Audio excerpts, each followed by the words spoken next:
أعوذ بالله من الشيطان الرجيم. بسم الله الرحمن الرحيم.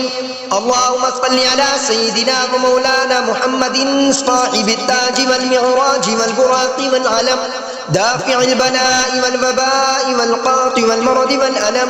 اسمه مكتوب مرفوع مشفوع منقوش في اللوح والقلم، سيد العرب والعجم.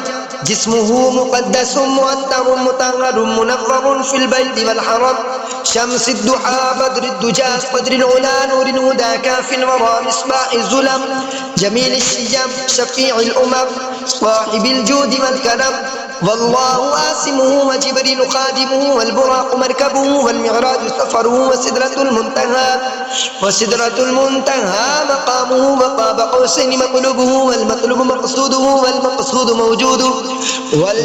موجوده سيد المرسلين خاتم النبيين شفيع المذنبين أنيس الغريبين رحمة للعالمين راحة العاشقين مراد المشتاقين، شمس العارفين سراج السالكين مصباح المقربين، محب الفقراء والغرباء والمساكين، سيد الثقلين نبي الحرمين إمام القبلتين وسيلتنا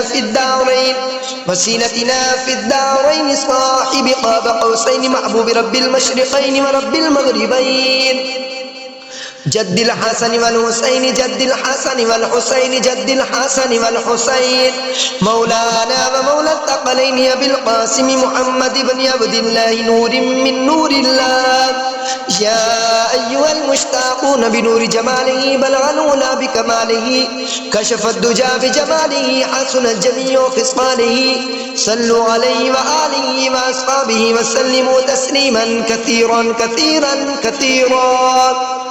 آمنت بالله صدق الله العظيم.